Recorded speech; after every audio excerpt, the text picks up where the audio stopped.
I think after kickoff we progress a lot. Like it was a really huge progress, and now we are kind of on a stalemate. I don't know how you say it. Like a standstill, like stall. Yeah, yeah, and we need like to go through this and keep improving more. Yeah. So we are contenders to everything. Hi everyone, Stage 2 here. I'm here with KRU Mazino after their series against EG. So I think a lot of people have pegged y'all as the favorites going into this series and to continue the undefeated streak. I mean, just blanket statement. What do you feel like went wrong today? Because it was 2-10-2 first halves. A lot of things went wrong. Like we didn't get too close. Of course, we didn't win any pistol on the first half, and then we lost the bonus on both of them. So they started snowballing like right away. And we just didn't respond well, and we got destroyed. Yeah, it's like everything from the initial pistol. They just kept building momentum, and it was kind of hard to. Would you say it was kind of hard to find your footing back into just both maps? Yeah, it was hard because I think they did a really good like anti-strat, or it's just a play style that it goes really well against us, and we just didn't like, how do you call it, adapt to that game style, and yeah, that's it. Yeah, I'm curious with adaptation in these situations because you've been playing for quite some time. Yeah. When situations like this usually happen and there's a snowball building up, what are the keys to success that you found in the past that would help you be able to stop that momentum and then build it for yourself? It's just like learning like their patterns, because they did like similar things both halves, and try to make a plan around it. But the problem was that not even the plan was working, so we were in a tough situation. Yeah, it's tough when you keep trying these different things and nothing's working out, huh? Yeah, it was something like that, and we just need to learn from this and keep going. Yeah. Just a quick question: you're the mid-round caller for KRU Esports, right? Me and Kesnit and Alberto are, of course, Alberto is the IGL. He gets the main idea of the round, and then me and Kesnit do all the micro things. I see. Gotcha. So then when it comes to snowballs, do you feel like today's game came down more to like the macro understanding of like the strat, talking about the anti-strat, or do you feel like more of these rounds were lost because of just some of the micro plays? I think it was mostly because of micro. Because we both 10-2 were on defense. Yeah. So we called the setups, and we played good some rounds, at least on Pearl. On Lotus we were lost, kinda. Yeah. And Pearl we were playing good on defense, kinda. But we didn't close the rounds, Yeah. We didn't like give the last punch to win the round. Mm-hmm. Well, even with this loss, KRU's still in a really good position. Like I think already qualified. I think all 4 of the playoff teams are set now. Yeah. So then I just want to understand the past 4 weeks. Even though you started 3-0, how has the team's progress been from, starting in your very first series, in that Loud series where you almost lost it, to now? What's the team been working on the most? When we are working like on. We change comps on some maps, We are working on keeping like every map playable, and for us to feel confident on every map.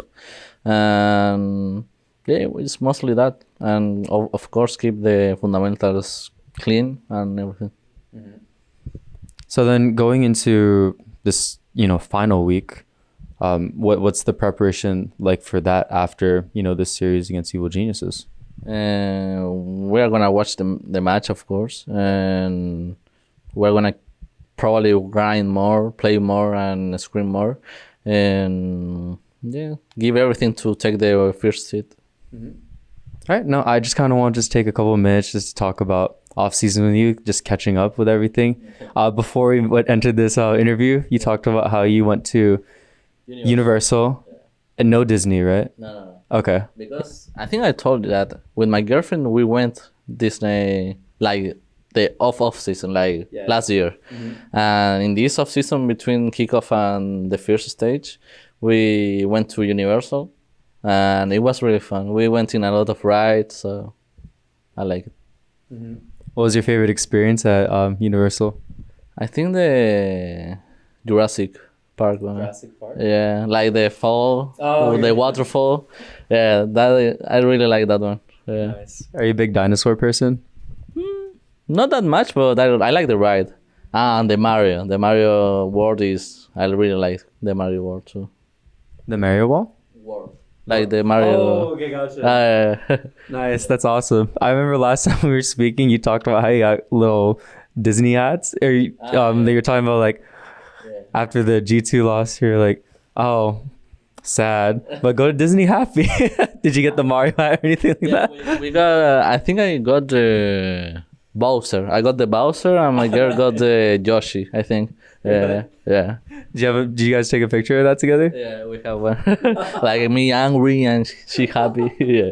Nice. So would you say overall, I think what was like 3 to 4 weeks, it was kind of just a bit of a reset from everything? Yeah, it was a good reason, like to chill, to get off the game a little, and then come back stronger. You know? Do you feel like I'm curious, because of the way the season's structured, you have like this 3 to 4 month period block, but then kind of in between some of these splits, you only really have a month.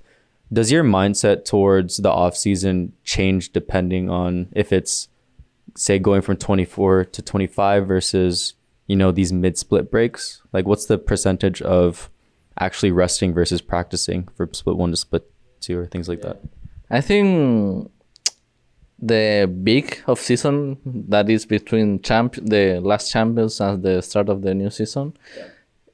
I'm on Chile, and of course I spend a lot of time away from the PC, and I think that this year it was too much time away from the PC, because I got a little I wasn't feeling comfortable playing on the PC, so. I guess that's because I didn't play that much on the season, I was just chilling and everything, and between tournaments, it's not that chill, I keep playing the game like almost every day, and just going out on the day or the night, but keep playing, Yeah, that makes sense. You're kind of adjusting during the, going from kickoff to split 1 versus.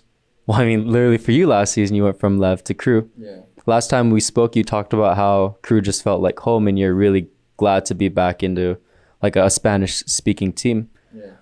It's been about 2.5 months. Do you feel like progress has been able to go a lot faster now that you're back in a Spanish-speaking team? I think after kickoff, we progressed a lot. Like, it was a really huge progress. And now we are kind of on a stalemate. I don't know how you say it. Like a standstill, like stall. Yeah.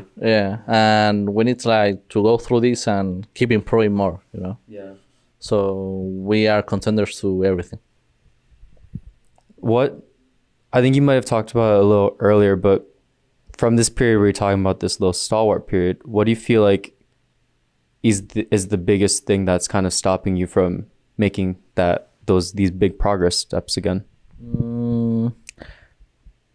I think it's like fundamentals, a lot of fundamentals, and like staying on the same page, like that.